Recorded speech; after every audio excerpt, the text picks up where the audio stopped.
The fracturing of the MAGA coalition is bringing me so much joy right now as Donald Trump is at the throats of his own supporters, his own backers in Congress, his own advisors in his White House. And the latest example of this civil war might be the funniest and most destructive yet, because as Donald Trump is desperately trying to fix his plummeting approval rating, the issue that he has decided to go to war with his own staff in his White House over is the dumbest one yet. It's his ballroom, and it is exploding a scandal inside the White House that we are going to get into. But before we do, if I could quickly ask you to leave a like on this video, and if you haven't already and you enjoy our channel, to hit that subscribe button because it goes a long way in supporting our work. Now, before we get into that posting tantrum from Trump over this leaked fight over the ballroom, this is just ridiculous. I want to start with someone who's been calling it out for the disgrace it is from the beginning, and that's Pete Buttigieg right here. Speaking of demolishing, the White House right now, literally, the East Wing is being demolished. What do you make of that? Well, my focus right now isn't about historic preservation. It's about what's going on in people's lives. And what's most wrong about what President Trump is doing to the White House grounds is it shows that his focus is on building a bigger venue for fancy dinners, when because of his actual policies, Americans are opening those letters and finding out this week that they're not going to be able to afford their health care next year. How in the world could you be focused on building a new ballroom, literally a gilded ballroom for fancy parties for your rich friends, at the exact moment when working Americans, actually disproportionately working Americans who voted for you, are getting screwed by your health care policy, and you don't seem to be interested in helping them? I mean, he would say it's for the American people, and it's the people's house, and it's good to be able to have this sort of space. And most of the people who are getting these letters about their health care premiums are never going to be invited to dinner at the White House. He's not there for them. It isn't just insanity that Donald Trump has decided that the destruction of our country's history, the morals that we have, what it means to be an American, he's decided to transcend that just out of the abstract, but actually, put it into practice by tearing apart the White House. It is insane. I guess we shouldn't have been shocked by this. It was always going to get to the point where Donald Trump was going to build, some trophy for himself, name it after himself, cover it in gold, make it look awful, upset us all. That should come as no surprise. But for him to do it right now, at a time in which inflationary pressures have his approval rating dropping more and more and more, where Donald Trump now has a worse approval rating on inflation than Joe Biden did at the end of his presidency, after fighting back inflationary pressures that he had no control of, managing better than any other world leader a return from a pandemic. And Donald Trump has done this all to himself.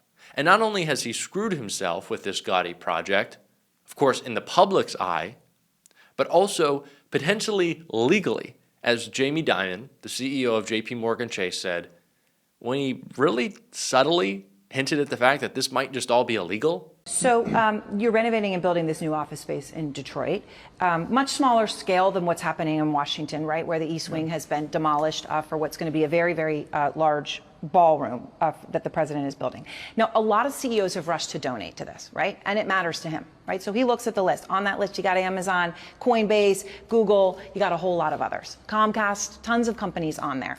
I didn't see JP Morgan Chase on that list. Did you think about it? Is there any chance you're going to do it? You have to look at JP. We have an issue, okay, which is anything we do, since we do a lot of contracts with governments here and around the world, we have to be very careful how anything's perceived, and also how the next DOJ is going to deal with it. So we're quite conscious of the risk we bear by doing anything that looks like, buying favors or anything like that. So, do we do things like that? And but we also have policies where we don't do certain things, right? Because it just makes it easier for us. We have helped the inaugurations. That was a normal thing that a lot of companies did. Right. So we'll see. But the concern of buying favors. So that's not good news for Donald Trump in any way, shape, and form. His pet project is just another illegal move. Democrats are going to have so much to investigate Donald Trump over after the midterms. and potentially even before the midterms, because of course there's a lot of talk of resignation.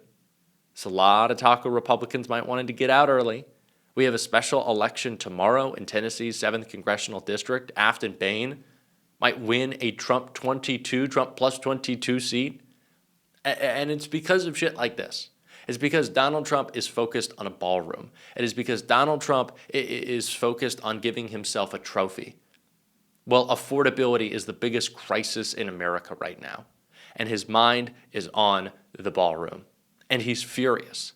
And not just privately, but now publicly, with attacks and a post. Trump reportedly arguing with ballroom architect who warns it will dwarf the White House. Donald Trump is reportedly not seeing eye to eye with the architect he tasked with building the new White House ballroom. Trump demolished the entire east wing of the White House in October to make room for the new 9,000 square foot structure, telling Fox this month that he could have built the ballroom without destroying the east wing, but that it looked like hell. According to the Washington Post, the architect James McCreary II has warned the president that such a massive building would dwarf the White House, which is 55,000 square feet, on Wednesday, the Post reported. Trump's desire to go big with the project has put him at odds with architect James McCreary, the People said, who has counseled restraint over concerns that the planned 90,000 square foot addition could dwarf the 55,000 square foot mansion in violation of a general architectural rule: don't build an addition that overshadows the main building.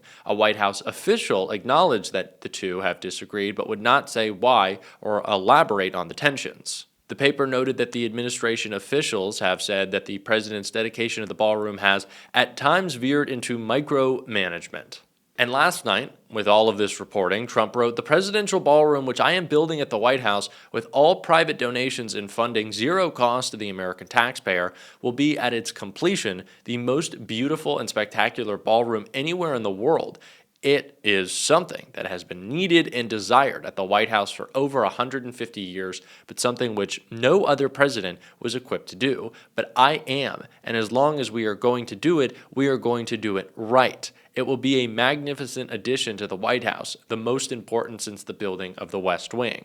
So Donald Trump is declaring, in an attack on his own advisors, largely all throughout the White House, who are pushing back on him, telling him to stop talking about the ballroom and start talking about affordability. He is declaring, if there is one thing that we are going to do right, it is going to be the ballroom. If there is one thing that needs the utmost focus of the President of the United States, it is the ballroom. That is what Donald Trump has announced to the public. That if he is locked in on one thing, it is the ballroom. That is what he cares about. That's what matters most to Donald Trump. That is what he is focused on. He is attacking and calling out anyone who is not fully on board with the ballroom. If you thought that Donald Trump was actually managing things at the White House and it wasn't Stephen Miller, it's obviously Stephen Miller. Let's get real. Where is the time going?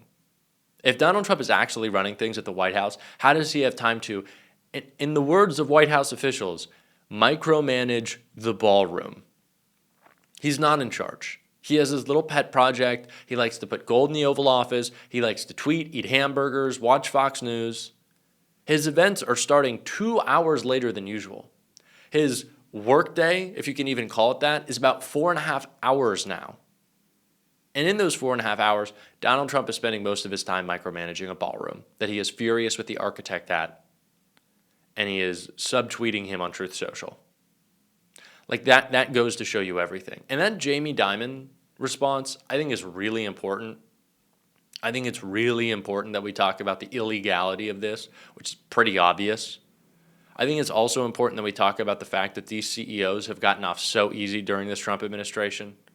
That the Bezoses of the world, the Tim Cooks, the Larry Ellisons, these guys who have just been able to give Donald Trump little toys and then go on to abuse their workers and not pay them living wages, break our laws, build out their monopolies so that they can corner markets, jack up prices on us, and just destroy America so they can become trillionaires. I didn't even talk about Elon.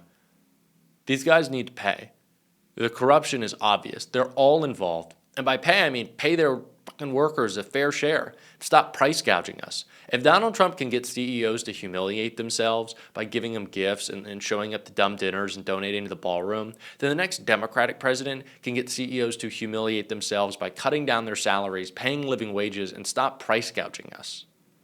And to break up these monopolies. That's what we should be doing. That's how CEOs and business leaders should be bending the knee to Democrats. I'm tired of this corruption, and so is Chris Murphy, who has been calling it out all throughout this administration. So Donald Trump and the AI companies that are trying to poison our kids and destroy all our jobs are like this, like thick as thieves. The Trump administration and the AI companies, these billionaires that run these big companies, they cooked up this crazy idea a couple months ago. They said, let's pass a law that bans the ability for states to regulate AI. The AI industry does not want to be regulated. They don't want to stop poisoning your kids. They don't want to stop destroying your jobs. They want to be a totally unregulated industry. And so they said, Republicans, why don't you pass a law to ban states from regulating us? Like, this doesn't happen in any other industry, but because the AI industry gets whatever they want from Donald Trump, because these billionaires that run the companies are tight with Trump, Trump said yes. And Republicans tried in the spring to pass a ban on state regulation of AI, but they failed because that's wildly unpopular. Nobody wants that. People want AI, but they want to be protected from abuse. And so when the measure came before the Senate voted 99-1 against stopping states from regulating AI. Guess what? The AI industry was furious. They came back to Trump. They said, we want you to sneak it in to some piece of legislation that has to pass. And so right now, as we speak, Trump, the AI industry, and Republicans in Congress are talking about putting that provision in the National Defense Bill. That's a really important must-pass bill. That's the bill that authorizes the defense of the United States of America. We pass it every single year.